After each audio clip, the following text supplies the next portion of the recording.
Hidetaka Miyazaki has a type. He has a type of theme he likes to play with, and certain types of characters and motifs he likes to have embody that theme. His most common and probably his most popular one is the once great kingdom. That is the foundation of the story that is told in Dark Souls, in Elden Ring, and even in Sekiro. Once, there was a mighty land where souls and life flourished, the land of a great king that ruled and conquered and shined, to the dread and envy of his neighbors. This kingdom experienced a truly golden age, but by the time of the events in the game, the land is in ruins. You as the player must explore this dilapidated kingdom, all the while witnessing the lingering echoes of its greatness. That's the point. The gameplay and environmental storytelling try to engender a specific atmosphere, the atmosphere born of navigating the embers of a dying world. The point is the contrast. In Dark Souls from the very beginning you hear about Gwyn, Lord of Sunlight, and you keep hearing about him everywhere, from NPCs, from item descriptions. Gwyn, Conqueror of the Dragons, Father of the Gods, Lord of Sunlight. But when you finally meet him, he's just as hollow as everything else in this land. His attempts to prolong his Age of Fire have left him Lord of nothing but cinders. Miyazaki loves this theme. Vendrick, King of Drangleic, Osiris, the Consumed King, Ishin and Genichiro Ashina, all are lords that become shadows of their former selves in the attempt to prolong the inevitable. They all represent slight variations on that theme. For example, in Sekiro, Ishin is the one who conquers and establishes Ashina, while Genichiro is the one obsessed with preserving it. Whereas in the other examples, the kings are both of those things at once. Regardless of the variations, the central theme is the same, and Elden Ring also conveys that message. It's everywhere in that game. But out of all the characters that might fit that archetype, the one that embodies it the best is Godrick the Golden.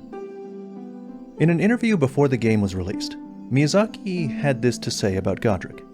Quote, "From the boss designs that we've revealed so far, the one that I feel is a good match for how we take a heroic concept and twist and misshape it due to the power of the Elden Ring shards is Godrick the Grafted.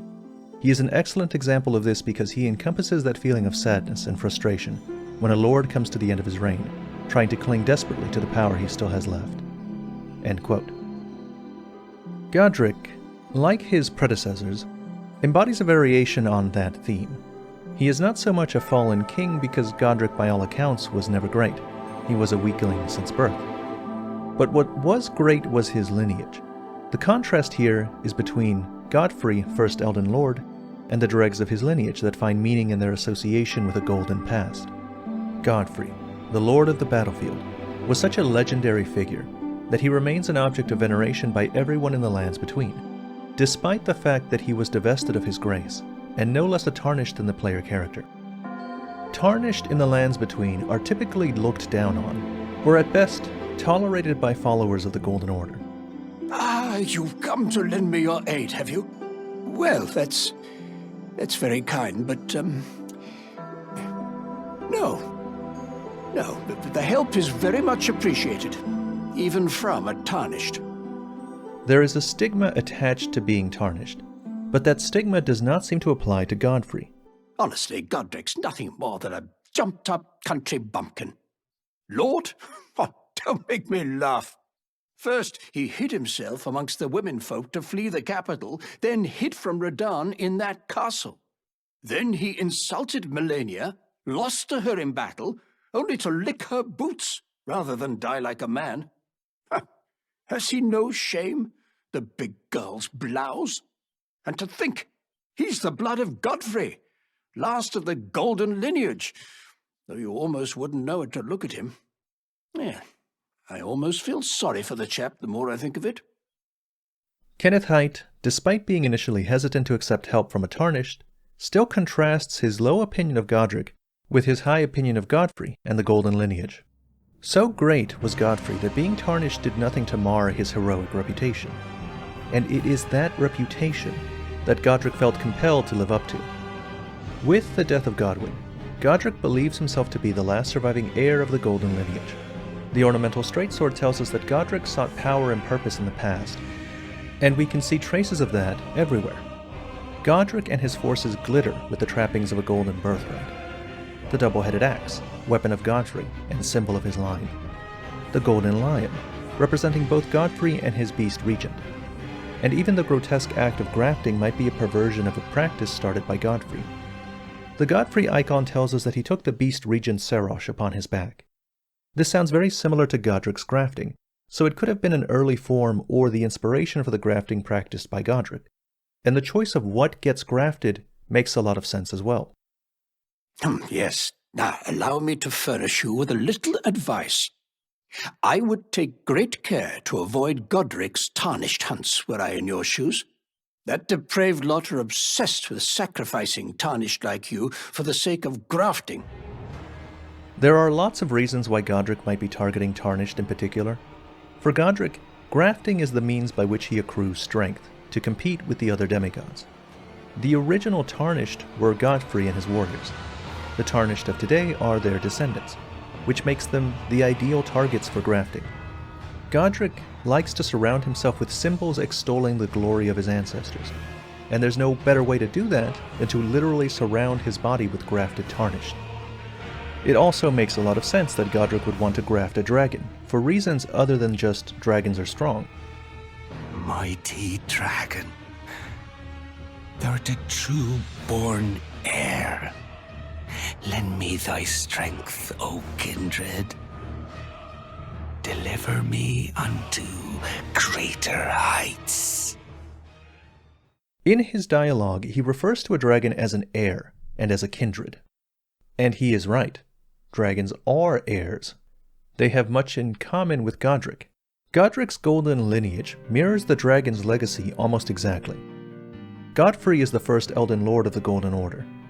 The dragons had their dragon lord Placidusax, who ruled as Elden Lord in the age before the Erdtree.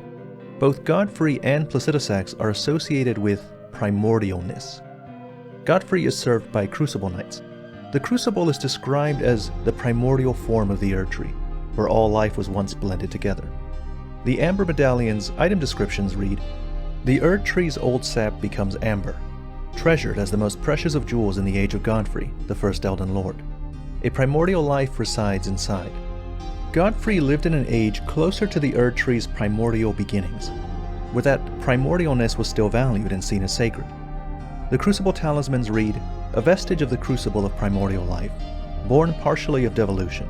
It was considered a signifier of the divine in ancient times, but is now increasingly disdained as impurity as civilization has advanced." The dragons also trace this same path. They too have a golden legacy, traceable to an Elden Lord. Their ancestors, the ancient dragons, had scales of gravel stone and wielded lightning as their weapon. But when the modern dragons were born, they lost their stone scales, and those scales can now be used to do them mortal harm. And like Godfrey, Placidusax is associated with primordialness. The Dragon King's crag blade is described as containing primeval lightning that commands great power over the paltry, mortal dragons of today. The Golden Lineage and the Dragon Lineage share this idea of their ancestors being creatures much closer to some primeval source, and that their descendants are far removed from that source, making them weak and unworthy. Godrick was right to call the heirs to ancient dragons his kindred. They are much alike. Chased out of Leyendell, humiliated by both Radahn and Melania, Godrick lurks in his castle, obsessed with the glory of a past he had no part in, desperate to be worthy of his title. Ever grasping for power, he pursues grafting to achieve greater heights. He adorns himself with symbols of Godfrey and wields the axe weapon in pale imitation. But ironically, for Godfrey those things don't have the same meaning. The Golden Lion eventually became a symbol for Godfrey's power, but that's not why he took Serosh upon his back. He did it to suppress his ceaseless lust for battle. The lion didn't make him stronger, it made him weaker. Likewise, his double-headed axe was symbolic of his vow to conduct himself as a lord, and it was precisely those things that Godfrey threw away when he needed to get serious. He forgoes the axe, he kills the grafted lion on his back, because those trinkets are not the things that made him strong. Godfrey knows that it is not a crown or a lineage that bestows strength. It is strength that warrants a crown.